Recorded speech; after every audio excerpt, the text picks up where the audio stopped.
Muy buenas tardes con todos los presentes. Quien les habla es César Bustamante, jefe de producto del área industrial en la empresa Precisión Perú.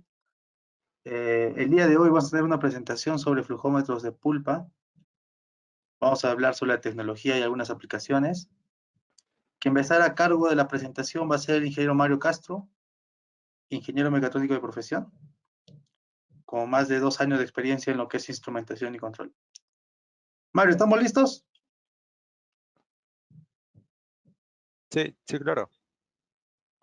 Bueno, entonces, sin nada más que decir, te dejo a ti la posta de la presentación y voy a iniciar, Mario.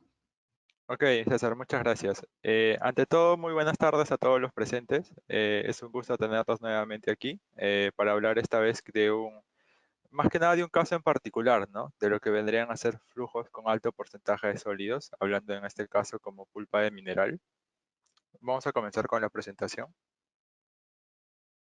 Los temas que vamos a tratar van a ser prácticamente a qué nos referimos con, o sea, tipos de pulpas, o sea, en qué procesos yo puedo medir, utilizar este tipo de flujómetro para pulpa de mineral, los principios de medición del mismo, qué es lo que necesita para su correcta operación, hablar de la tecnología de excitación AC, también las aplicaciones donde lo podemos utilizar, los diagnósticos que presenta el equipo y la selección del electroide liner, ¿no? Bien, hablando netamente de los procesos donde podríamos emplear un flujómetro para pulpa de mineral, podrían ser, por ejemplo, en la salida de la molienda, en la entrada, la salida del hidrociclón, en los concentrados, en los relaves, en la etapa de la salida de flotación. Mucho va a importar las características, bueno, las características relevantes de este tipo de flujómetros o más que nada del fluido como tal, va a ser más que nada va a ser el tamaño de partícula, lo que va a ser, lo que también se puede llamar como, o se puede establecer como P80, como la muestra representativa del tamaño de partícula.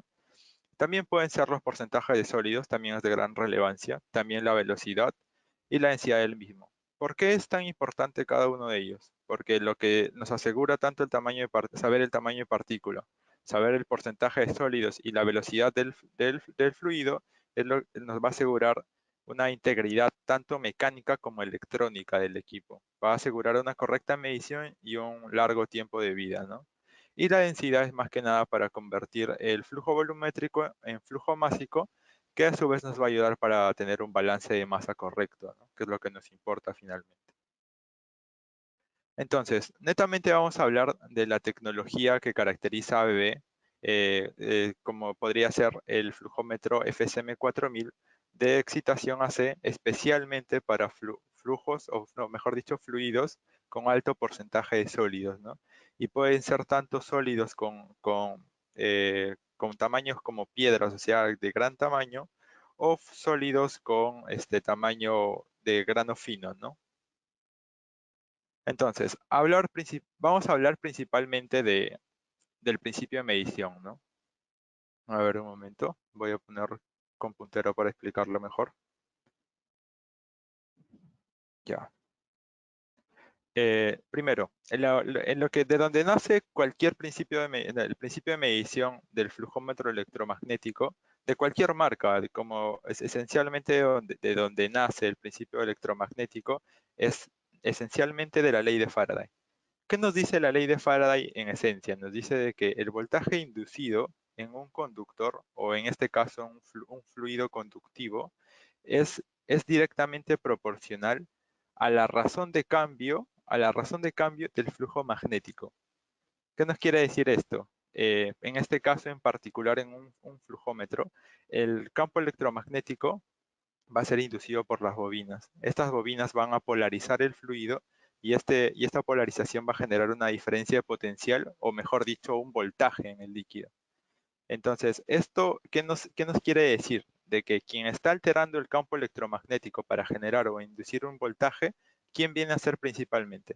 Mira, como podemos observar en el video. A ver,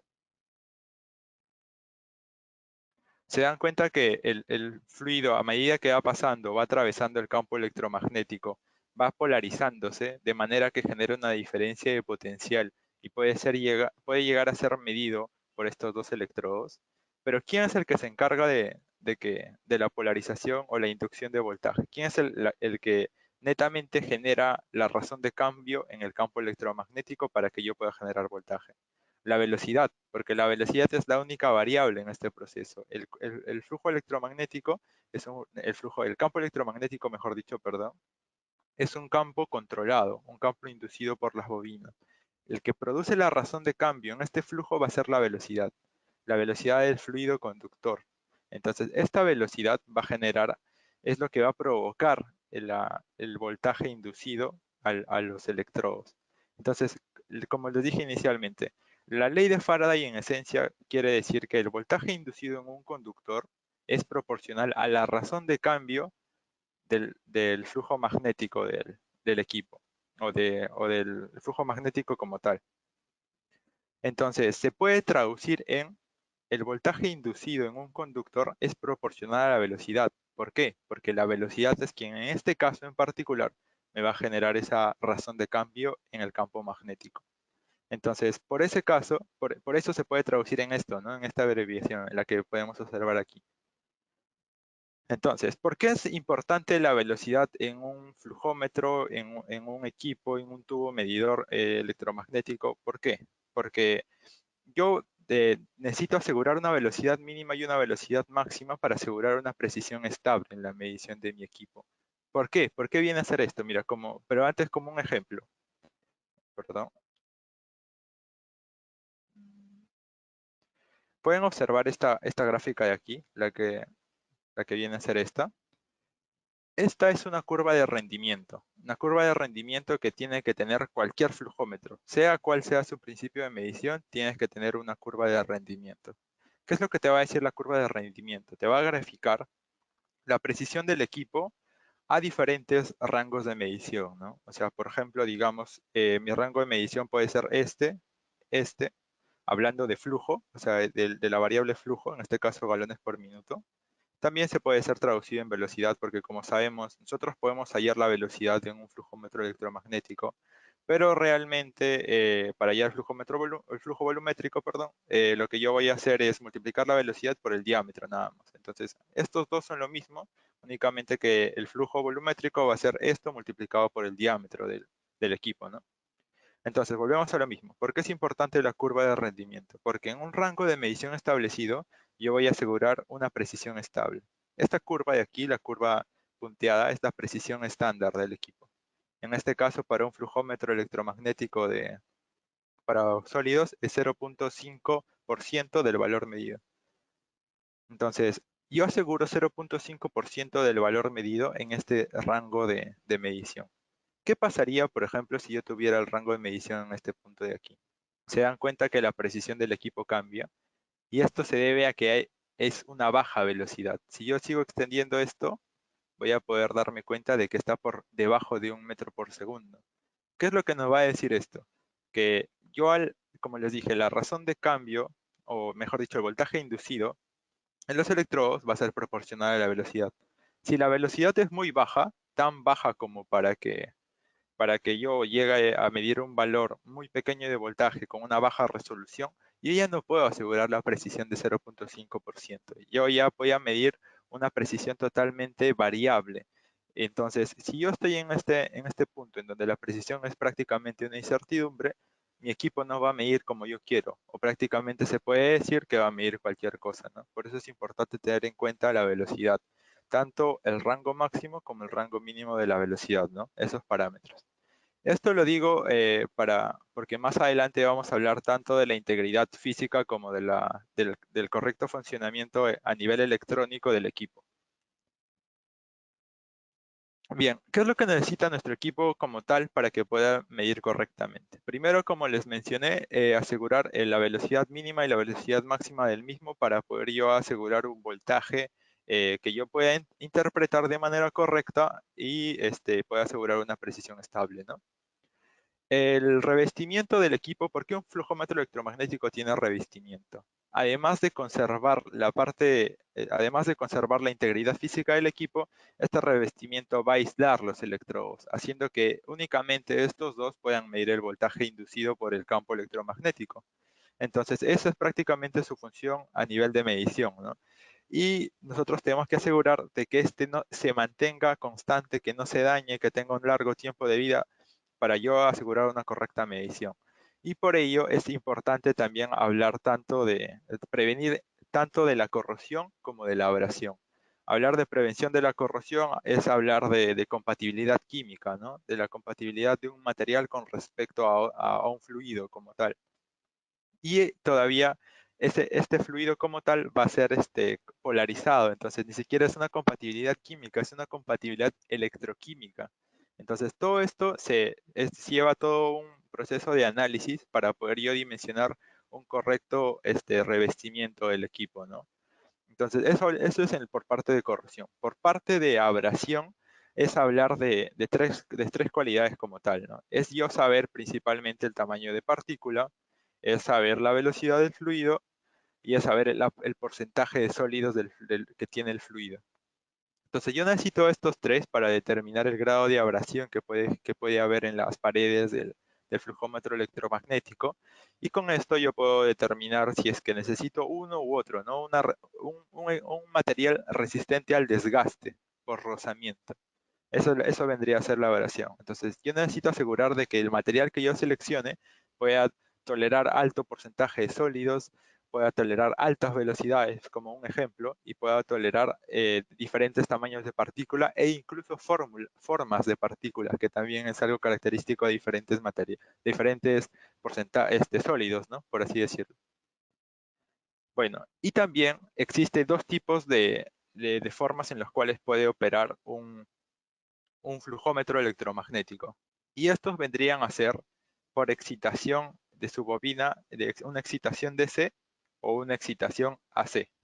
Lo que va a diferenciar a uno del otro va a ser de que uno va a alimentar directamente a las bobinas, teniendo como base la frecuencia de la línea e incluso oscilándola a una frecuencia casi de 72 Hz, y la otra va a tener un tiempo en el cual va a estabilizar la señal y va a tener un pequeño lapso de tiempo para poder tener una muestra representativa de lo que yo quiero medir, ¿no? Entonces, como puedo observar aquí, en un flujómetro DC, yo voy a esperar a que la señal se estabilice, porque la manera en la que yo voy a alimentar mi flujómetro va a ser con una corriente continua, ¿no?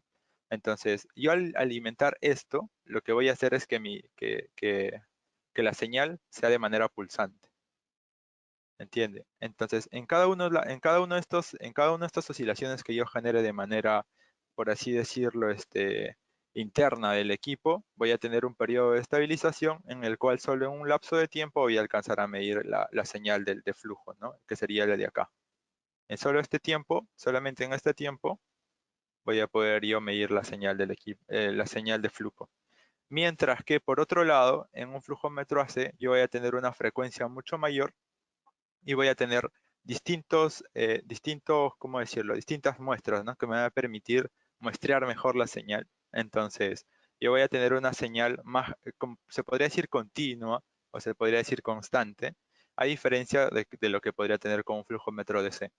Dicho sea de paso, el flujómetro DC también puedes hacerlo oscilar internamente en el equipo a frecuencias altas también, ¿no? Pero no tendría ningún sentido porque en el momento en el que un flujómetro DC empieza a oscilar en frecuencias altas como un flujómetro DC, vendría a ser el mismo trabajo que hace este. Entonces, las ventajas que puede tener uno con respecto al otro se pierden, ¿no? Porque hablando de dos tecnologías diferentes, obviamente uno va a tener ventajas con respecto al otro. Y lo vamos a tocar más adelante. Bien. Vamos a hablar principalmente ahora de las características en particular de nuestro equipo, ¿no?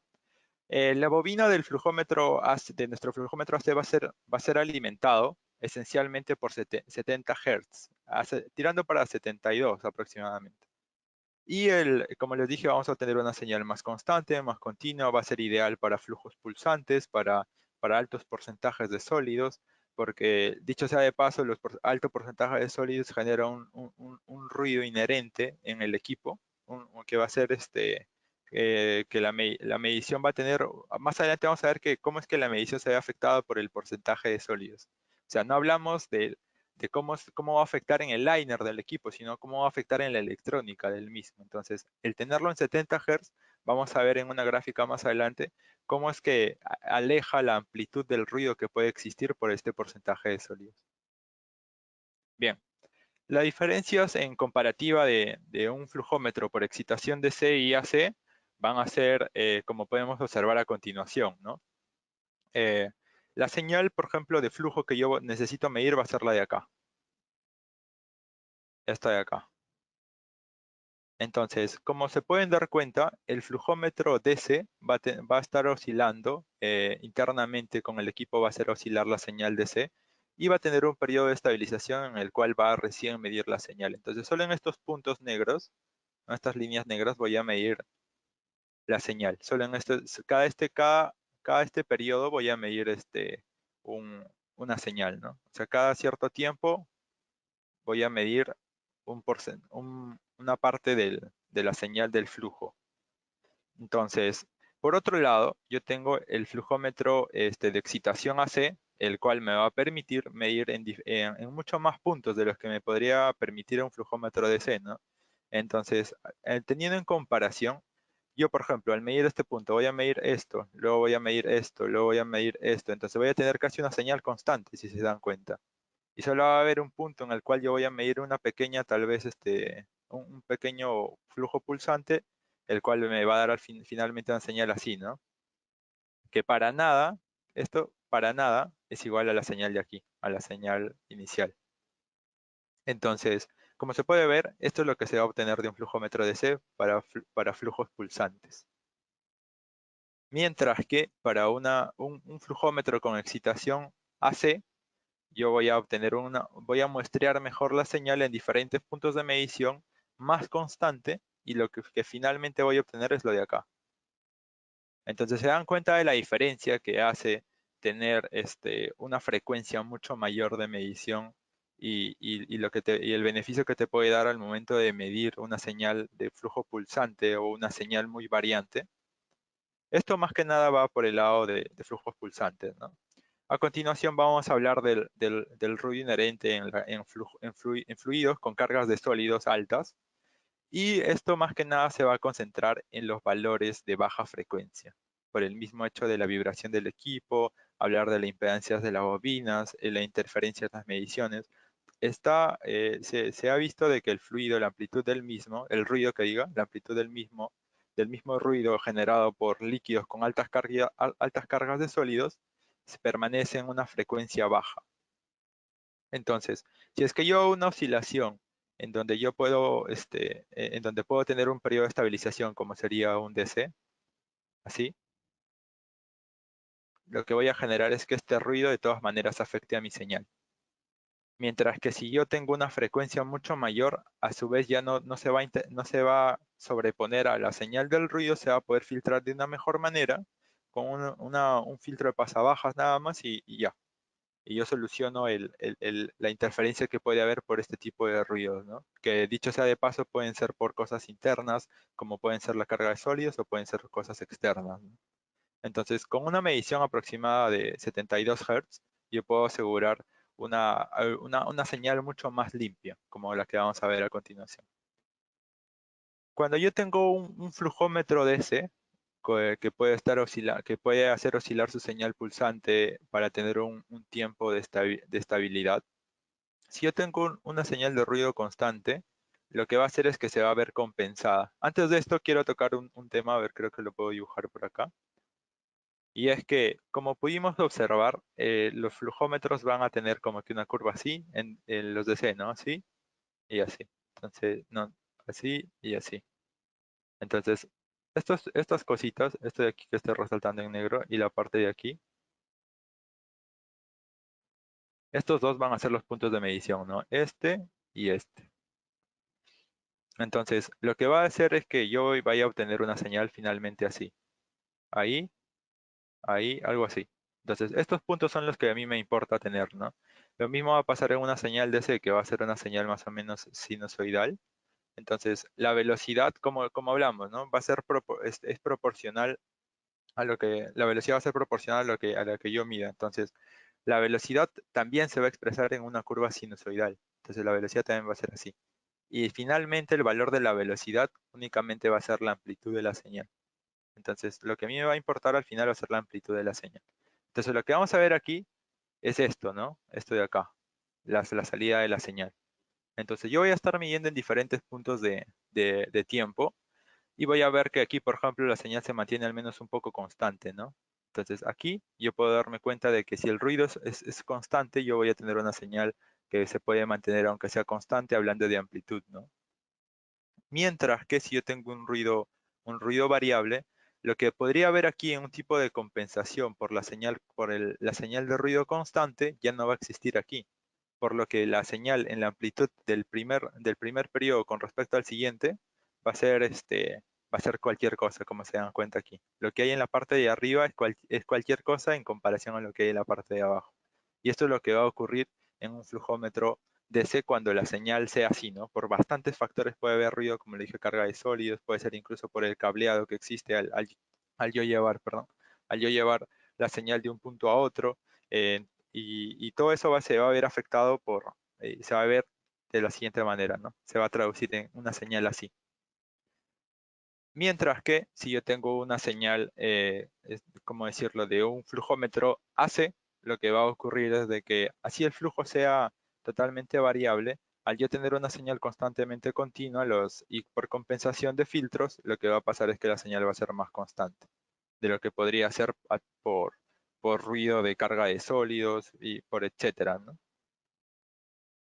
Bien, César, quisiera saber si hay alguna pregunta en el chat hasta este punto. ¿Me podrías informar, por favor, para ir contestando una que otra? Por ahora nos vamos a dar un break antes de continuar con la siguiente parte de la capacitación, ¿no? Mario, mira, no tenemos consultas al respecto. Yo Ok, creo que, bueno, a todos los presentes, por favor, dejar sus consultas en el chat, en el buzón. Yo creo que continuamos, Mario. ya listo. Entonces, vamos a hablar ahora de las ventajas de nuestro equipo como tal, ¿no? Ventajas a nivel electrónico, ya tomando en consideración, por ejemplo, aplicaciones un poco especiales. Yo cuando tengo aplicaciones, por ejemplo, como de baja conductividad o de baja velocidad, lo que va a hacer nuestro flujómetro como tal tiene la opción de tener un amplificador, un preamplificador de señal, lo que me va a permitir medir hasta 0.5 microsiemens por centímetro de conductividad, lo que nos da un beneficio aparte, ¿no? Que es para otro tipo de procesos, pero siempre es importante resaltar. Y también, como vimos en la parte anterior, vimos la gráfica de rendimiento, en donde el punto donde comenzaba la estabilidad de la precisión, este iba a ser la velocidad mínima, ¿no? Perdón por mis dibujos, pero es la primera vez que practico con ellos, pero considero de que es una herramienta útil para poder explicarse a veces. Entonces, esta velocidad va a ser la mínima que yo debo tener para asegurar una precisión estable. Entonces, yo al tener esta velocidad mínima, es como una limitante para mí en ciertos procesos, ¿no? Es por ello que surge este preamplificador, que no únicamente me va a servir a mí para bajas conductividades, sino para este punto de aquí, hacerlo un poco más estrecho. Y que, por ejemplo, la velocidad mínima esté por aquí, por ejemplo. Es una opción que para ciertos casos es muy útil y también se considera como una ventaja de nuestra tecnología con referencia a otras, ¿no? Otra cosa que es muy importante cuando hablamos de flujómetros para pulpa y mineral es que el flujómetro nos dé un diagnóstico de las alertas, errores, del estado de los electrodos, de la instalación del equipo, del perfil de velocidad del mismo. Entonces nuestro equipo como tal tiene todo este tipo de alertas incluidas, todo este tipo de diagnósticos que se almacenan hasta 10 registros de diagnóstico y en caso de que exista uno después del décimo, simplemente borra el más, ¿cómo se puede decir? El más antiguo y agrega uno más, ¿no? Y siempre se mantienen por ello los 10. Entonces, entre los diagnósticos que nosotros podemos tener, está primero los cambios que pueden haber en la bobina, la interferencia que puede haber en la misma por otros campos electromagnéticos generados ya sea en zonas externas al proceso como tal. También se puede alertarte del encalichamiento o daño que puede haber en los electrodos. También te puede decir si el flujo del perfil que tiene el flujo es apto o no es apto para una correcta medición, decirte si es que la resistencia que existe en los electrodos es la óptima, ese tipo de cosas, ¿no? Entonces también, como se puede ver en el cuadro de la derecha, el diagnóstico, lo más resaltante que puede existir en el proceso para pulpa de mineral, nosotros lo tenemos. Hablamos de cuestión de instalación, de integridad física del equipo y por cosas externas al mismo. O sea, tenemos el paquete completo. Bien, ahora vamos a hablar de la integridad mecánica del mismo. Y esto es un tema de mucha importancia porque es muy recurrente en todos los procesos a los que he ido y he logrado ver el fallo de un flujómetro para pulpa, relave, para alto porcentaje de sólidos, es que el liner se daña, el electrodo se daña, y esto principalmente es por el hecho de que no se contempla la abrasión como tal, o sea, solamente se contempla el porcentaje de sólidos, más no se contempla la velocidad, no se contempla el tamaño de partícula, no se contempla la forma de la partícula. Entonces, es como les mencioné hace un momento, un análisis a nivel de estas tres variables, velocidad, tamaño de partícula, y porcentaje de sólidos, estas tres variables nos van a hablar de un grado de abrasividad. Entonces, de acuerdo a ello, nosotros podemos determinar si puede ser un liner o otro, puede ser un electrodo u otro. Entonces, eso es lo que nosotros vamos a determinar al momento que nos encargamos de cotizar, de dimensionar un equipo para cualquier proceso, ¿no? Como pueden ver a continuación, hice un gráfico un poco a grado general de la correspondencia que puede haber para ciertos fluidos con los liner y electrodos, ¿no? Los liner y electrodos que corresponden para ciertos fluidos. En este caso, por ejemplo, el más robusto que vamos a tener es como liner, carburo de cerámica, y como electrodo, material de electrodo, carburo de tungsteno. Este puede aguantar como máximo hasta 76% de sólidos y puede aguantar velocidades incluso mayores a 3 metros por segundo, lo cual es mucho. Entonces, ya de aquí, como pueden llegar a observar, no únicamente hablamos de lodos de grano fino, como podrían ser relaves, concentrados, sino hablamos de incluso lodos con carga de sólidos de tamaños de piedra. Entonces vamos a darnos cuenta que por correspondencia física ya no vamos a hablar de algo tan duro, sino vamos a hablar de un elemento un poco más blando, lo cual no únicamente va a hablar del desgaste por rozamiento, sino el desgaste que puede haber por golpe, ¿no? Igualmente vamos a tener en grado general la correspondencia o el seleccionamiento de material de acuerdo a la corrosión y abrasión del mismo, ¿no? Del mismo fluido, hablando en este término. Como podemos observar, el carburo de cerámica es el elemento con mayor resistencia a la abrasión que podemos tener en el mercado, teniendo como segundo puesto tenemos el poliuretano, el cual es muy cotizado también, sin embargo no tiene buena resistencia ante lo que podría ser la corrosión, ¿no? En temas, como pudimos ver, hablamos tanto de la integridad electrónica para un correcto funcionamiento del equipo y la integridad física del equipo para asegurar un tiempo de vida alto del mismo, ¿no? Si alguno tendría alguna consulta, algún caso puntual, tal vez necesite ¿cómo decirlo? Algún ejemplo de cotización. Justo ahora podríamos hacer una corrida del software de ABB y poder pero necesitaríamos un caso puntual, ¿no? Necesitaríamos la participación de alguno de ustedes para que nos pueda indicar, por ejemplo, tipo de fluido que tiene, temperatura, presión y todo ese tipo de cosas, ¿no? Por supuesto es viable y en caso no se pueda dar por este medio, también lo podríamos hacer por medio de correo, ¿no? Así que siempre se agradece que nos puedan dejar sus consultas, tal vez algún requerimiento en el chat y estaríamos gustosos nosotros de atender el requerimiento o de solucionar la consulta justo ahora, ¿no? Sí, Mario, gracias por la presentación. Yo tengo algunos alcances que dar adicionales. Bueno, básicamente respecto al tema de los flujómetros de pulpa, lo más importante que tenemos que tener en consideración al momento de seleccionar un equipo o pedir a alguien que nos apoye con la selección es brindarle los datos de proceso.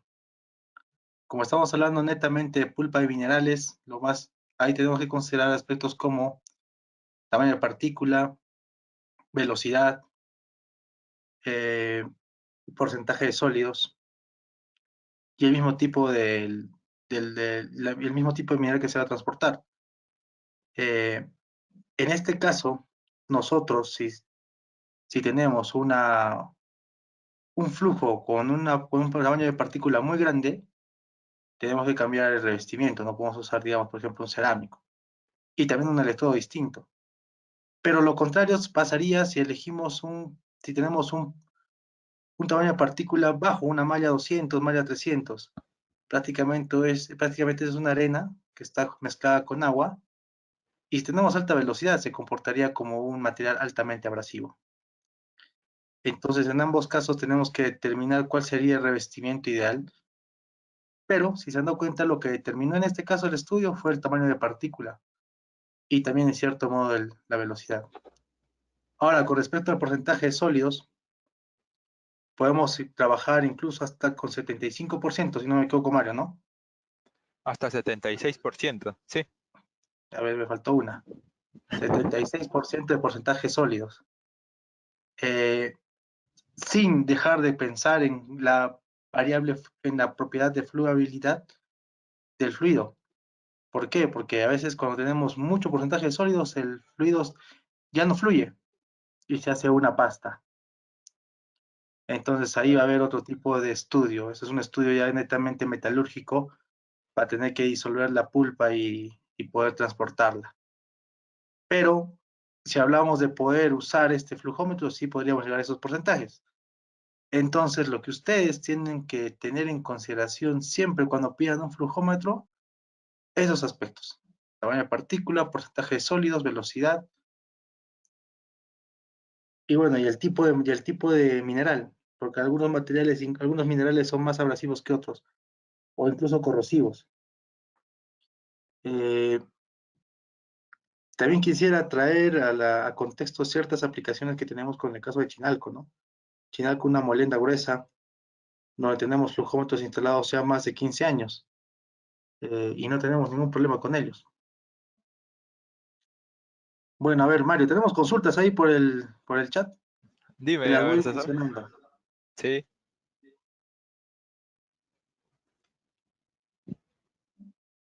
A ver, tenemos uno de los flujómetros DC. De los flujómetros DC, sí. ¿Qué se qué podría les puedo decir, decir? se podría decir que pierde información debido a su bajo muestreo en la estabilización, ¿correcto? Sí, claro, claro, sí. No se recomienda, de hecho, flujómetros DC para fluidos pulsantes, porque se puede decir que pierden señal. Al momento de muestrear la señal, no la hacen por completo, ¿no? Claro que como les mencioné también en la exposición, los flujómetros DC también pueden oscilar hasta una frecuencia, si no recuerdo bien, hasta 50 Hz por ahí. Entonces también pueden obtener las características de un AC, claro que no en su totalidad, o sea, no pueden oscilar hasta 70 Hz, como 72 Hz, pero sí se puede ajustar a una frecuencia un poco mayor, ¿no? La cual te va a garantizar menos pérdida, pero obviamente siempre va a haber. Entonces, lo que se requiere para flujos pulsantes y alta carga de sólidos, necesariamente por recomendación mía, es un flujómetro con excitación AC. Ok, Mario. Mario, coméntanos sobre el montaje. Yo entiendo que estos flujómetros vienen con una marca para dar el sentido del flujo y también hay ciertas condiciones de diámetros antes y después Claro, y porcentaje sí. de llenado de la tubería. Claro, mire, para cualquier flujómetro electromagnético, de hecho para cualquier flujómetro que dependa de la velocidad, es necesario tener tubería llena. Es necesario asegurar la tubería llena. ¿Por qué? Porque como les mencioné, yo hallo la velocidad, no estoy hallando el flujo directamente con el principio de medición. El principio de medición a mí me asegura la velocidad. Y si yo tengo la velocidad, la multiplico por el área de la tubería para hallar el flujo volumétrico. Pero ¿por qué lo multiplico por el área? Porque se está asumiendo de por sí que la tubería está llena. Si la tubería no estuviera llena y no cumpliría toda el área de la tubería y lo multiplico yo por la velocidad, estaría obteniendo un valor erróneo, ¿no? Los diámetros antes y después se van a determinar dependiendo de la tecnología, porque, o sea, FSM 4000 es la familia como tal. Sin embargo, hay derivaciones, ¿no? El FSM 4000 SE41F, SE21F. Entonces, los diámetros de antes y después para el montaje de este flujómetro se determina dependiendo del equipo en particular, ¿no? Obviamente en la cotización, cuando nosotros le mandemos la cotización, los parámetros de montaje también se los incluimos. Entonces, dicho sea de paso, esto no es constante, ¿eh? O sea, los diámetros antes y después no son constantes, varían dependiendo del principio de medición e incluso en el principio de medición electromagnético, en diferentes diámetros, en mismos diámetros de tubería, pueden tener diferentes diámetros antes y después. Por ejemplo, en un flujómetro que nosotros tenemos para agua, llegamos a tener 0 diámetros antes y 0 diámetros después, porque nosotros tenemos una compensación interna para el perfil de flujo, para asegurar el perfil de flujo, lo cual nos da una estabilidad de medición y no necesitamos diámetros antes ni diámetros después para estabilizar el perfil de velocidad del fluido, ¿no? Entonces, como le dije, esto es algo variable y en nuestro caso llegamos a tener un flujómetro estrictamente para agua con 0 diámetros antes y 0 diámetros después. El tema de instalación también abarca el hecho del enterramiento del flujómetro, ¿no? El enterramiento del flujómetro siempre es necesario, siempre y cuando, o sea, es necesario agregarle accesorios siempre y cuando la tubería no sea de un material conductor. ¿Por qué? Y primero, ¿por qué es necesario el enterramiento? El enterramiento es necesario porque yo estoy midiendo, digamos, como electrónica del equipo tengo una tierra de instrumentación, ¿no? Pero al yo polarizar el equipo a través del campo electromagnético, no tengo el voltaje positivo y negativo, no tiene una referencia. O sea, no está haciendo, es como decir, yo a un equipo electrónico le conecto cualquier sensor. Es necesario que estos dos, tanto el nuevo equipo como el anterior, tengan la misma referencia para que ambos se puedan comunicar el uno con el otro de manera correcta. Entonces, en este caso, yo tengo la electrónica que está enterrado a la tierra de instrumentación, pero el fluido polarizado y con voltaje no tiene esa referencia, en ningún momento la estás conectando a esa referencia, por lo que tú necesitas enterrar el fluido conductor. Entonces, lo puedes enterrar a través de una tubería conductiva, o sea, jalar la tierra de instrumentación a la tubería, en este caso puede ser de metal, y así entierras el fluido como tal, ¿no? Pero también puedes tener, en caso de que tengas tuberías de plástico o cualquier material no conductor, puedes obtener anillos de enterramiento, el cual va a tener contacto con el fluido y te va a permitir también tener una referencia del fluido y con respecto a la electrónica del equipo, ¿no? Entonces te va a permitir tener una igualdad de potencial entre el voltaje generado por el campo magnético en el fluido y la electrónica del equipo. Entonces, hay dos opciones para enterramiento.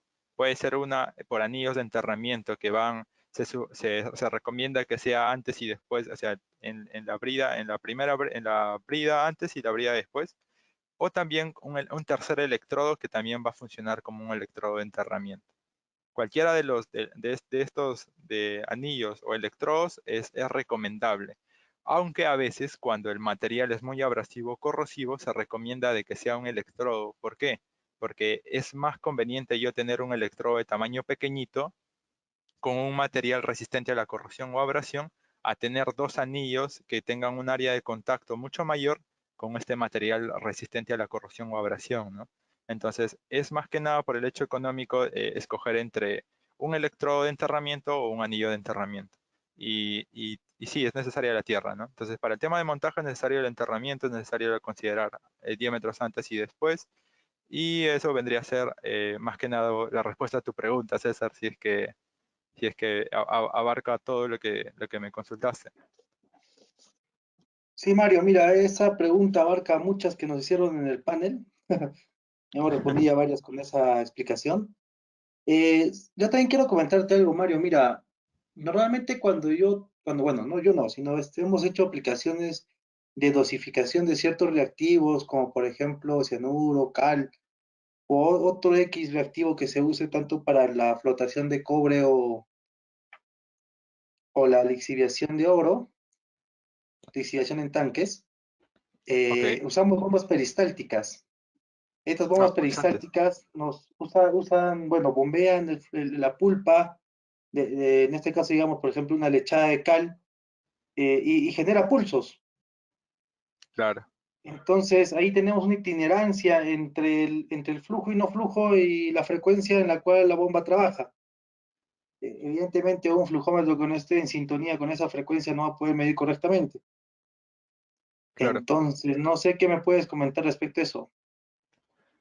Claro, justo aquí tenemos un ejemplo bien práctico. A ver, déjame ver. A ver, está por... Creo que me lo pasé. Ya, este es un flujo pulsante. Lo que podemos observar aquí en la parte del medio es un flujo pulsante. Si yo tengo un flujómetro de características de excitación AC, perdón, lo que va a hacer es que su periodo de muestreo, el periodo en el cual yo leo la señal de flujo, va a ser tan abierto que no voy a poder muestrear todo instante de tiempo de la señal de flujo, ¿no? Mientras que un flujómetro AC va a tener mucho más puntos que muestrear de la señal original, lo cual finalmente voy a traducir en una señal muy semejante a la original, mientras que un flujómetro DC puede tener, dependiendo de la frecuencia a la cual esté oscilando, puede tener más o menos pérdida, ¿no? Pero siempre va a tener cierta pérdida a comparación de un flujómetro AC. Se recomienda por ello, para todo lo que son flujos pulsantes, un flujómetro con excitación AC.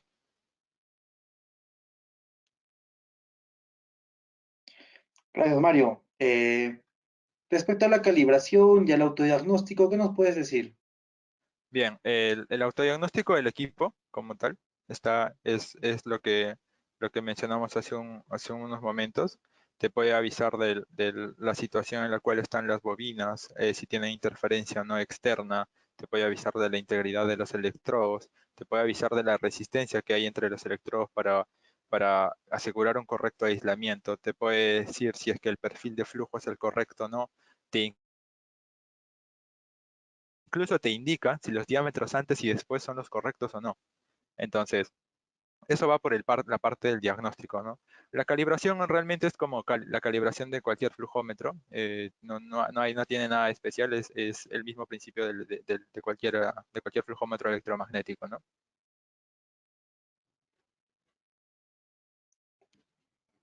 Correcto, Mario. Bueno, a mí me queda la sensación de que tenemos que bastante que explorar respecto al tema de flujómetros de pulpa. Hay Ah, bastantes aplicaciones que podríamos tener en mina. Las típicas son bueno, en la cabeza de flotación, ¿no? También tanto en cianuración de oro como en flotación de cobre, incluso también en flotación inversa de hierro. Eh, claro, pero tendríamos que explorar un poco más sobre el tema de la compatibilidad de materiales respecto al tipo de mineral. En este caso, claro. ¿cuál es el mejor liner que tenemos considerando que tengamos una pulpa muy fina y alta velocidad, Mario? El carburo de tuxteno. El material de carburo de tuxteno es el que tenemos con mayor resistencia, hablando por encima de los 3 metros por segundo, lo cual para un fluido con alta carga de sólidos es un montón. El carburo de tuxteno trabaja a la perfección, teniendo como referencia justo lo que mencionabas en Chinalco, ¿no? De flujómetros que incluso duran años. Entonces, hablar de que estos tienen esta alta duración y lo único que puede, incluso lo que falla, lo que podría llegar a fallar sería más el transmisor que la misma integridad del equipo, ¿no? La cosa física. Pero hablamos de una falla que de aquí a 6 años. Entonces, es, es muy robusto. El carburo de tuxteno junto con el liner de carburo de tuxteno, no, el liner de carburo de cerámica más el electrodo de carburo de tuxteno hacen una combinación muy robusta frente a fluidos con alta abrasión, ¿no? Con alto porcentaje de sólidos y alta velocidad. Ok, Mario.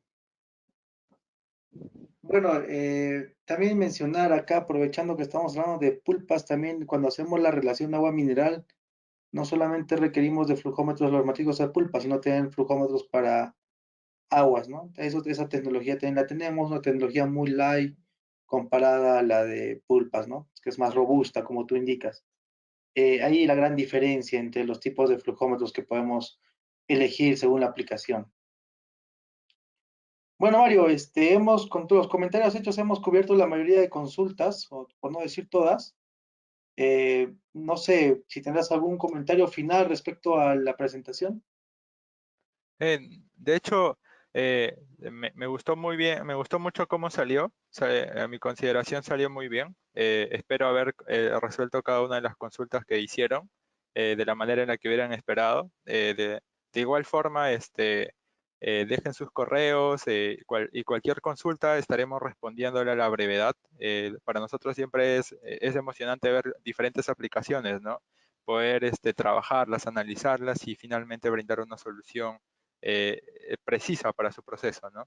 Entonces, para asegurar un correcto funcionamiento y a la vez a un alto tiempo de vida.